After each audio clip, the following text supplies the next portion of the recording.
तो जहाँ तक बिहार का सवाल है, मेरा मुख्य जो बिंदु है वो ये नहीं है बताना कि क्या हुआ। भैया ये ठीक करिए इसको, क्योंकि आप जानते हैं कि क्या हुआ। मैं खुद पेश हो रहा हूँ उच्चतम न्यायालय में, अनेक हियरिंग्स हुई हैं, तो मैं किसी सब जुडिस मैटर के मेरिट्स पे नहीं कहूँगा, लेकिन जो मैं ज़्यादा जागरूक करना चाहता हूँ आपके समक्ष और उठाना चाहता हूँ प्रत्यक्ष रूप से, वो ये बात है कि किस प्रकार से चुनाव आयोग ने हर कदम पर विरोध किया, हर मुद्दे पे, जब तक कि उच्चतम न्यायालय ने एक आदेश नहीं दिया और उसको आदेश में परिवर्तित नहीं किया। ये क्यों है कि एक सांविधानिक संस्था जिसका अधिकार क्षेत्र है, जिसका उत्तरदायित्व है कि वो सांविधानिक मूल्यों को आगे बढ़ावा दे, उसको इसकी आवश्यकता क्या है कि कोर्ट कचहरी उसे आदेश दे। स्वतः बिना आदेश के उन्होंने ऐसे कई कदम क्यों नहीं उठाए बिहार के विषय में? क्या बातें हैं वो? पहला तो ये कि उन्होंने शुरुआत से स्टेक होल्डर्स को, लोगों को किसी रूप से वार्तालाप में, एंगेजमेंट में नहीं रखा, और ये नहीं बताया कि 2003 में जो बिहार की एक्साइज हुई थी वो संसद के चुनाव के 1 वर्ष पहले शुरू हुई थी और असेंबली के चुनाव के 2 वर्ष पहले। इस बार अचानक जून के अंत में जो उन्होंने प्रक्रिया शुरू की, बिना किसी चेतावनी, सूचना, बिना हर पक्ष को वार्तालाप में लिए हुए उन्होंने क्यों शुरू किया, ये आज तक हमको उन्होंने बताया नहीं है। उनको ये भी मालूम है कि महाराष्ट्र में और अरुणाचल में, पहले की बात है, 2003 की भी बात है, इसी मुद्दे पे एसआईआर एक्सरसाइज स्थगित की गई थी कि चुनाव अभी निकट भविष्य में होने वाले हैं, जैसे कि बिहार में 4 महीने में होने वाले थे, जून में। तो जिस कारणों से उन्होंने पहले ये नहीं किया, वो क्यों किया है, इसका हमको अभी तक रहस्य नहीं बताया गया है। दूसरा, उन्होंने एक पूरी सूची दी कि क्यों, कैसे, कब, किस प्रकार से एसआईआर होगी बिहार में।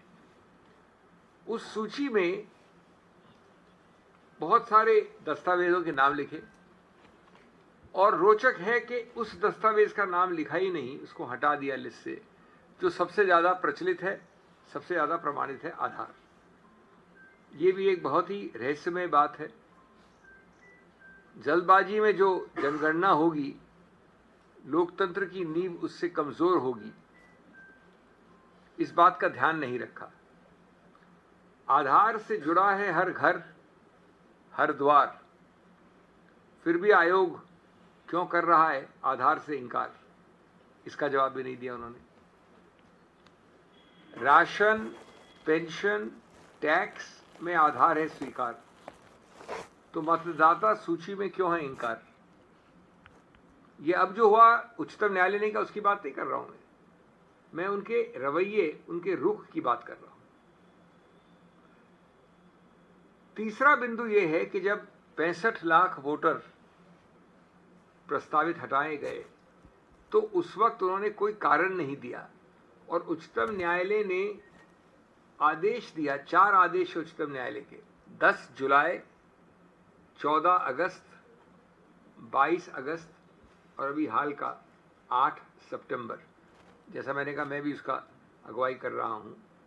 लेकिन जब तक 8 सितंबर 2025 को उच्चतम न्यायालय ने ये नहीं कह दिया कि हमने 3 पहले आदेश दिए थे, पहले हमने एक सुझाव के रूप से कहा था, बाद में हमने बार बार कहा, लेकिन आप ये नहीं कर रहे हैं कि आधार को हम स्वीकार करेंगे, इसलिए हमको आज विवश होना पड़ता है ये कहने के लिए कि हमारा आदेश आप परिवर्तित करिए अपने एक सर्कुलर में, अपने एक एडमिनिस्ट्रेटिव ऑर्डर में। ये उन्होंने कहा है 8/9 को। ये दुर्भाग्य की बात है। हम उच्चतम न्यायालय की बात नहीं करें, क्या उन्होंने कहा, उनका तो कहना बाध्य है, कोई विकल्प नहीं रहता उसके बाद। लेकिन आपने अपने आप क्यों नहीं किया? जून से जुलाई से कम 3 आदेश हो गए हैं, आपने क्यों नहीं किया? ये मूल मुद्दा है। उल्टा ये बड़ी एक दुर्भाग्यपूर्ण स्थिति, प्रसंग बाहर आया कि उच्चतम न्यायालय के 3 आदेश के बाद, आखिरी वाला 8 सितंबर के, उसके पहले 22 अगस्त और 14 अगस्त के हैं, जब कुछ इलेक्टोरल ऑफिसर्स ने आधार स्वीकार किया तो उनको शो कॉज नोटिस हो गया। ये बात नहीं है उच्चतम न्यायालय के आदेशों की जिसमें आपका कोई भी ऑप्शन नहीं है, ये बात है आपके स्वतः सुशासन की, स्वतः एक संवैधानिक संरक्षक के रूप में अपना उत्तरदायित्व निभाने की।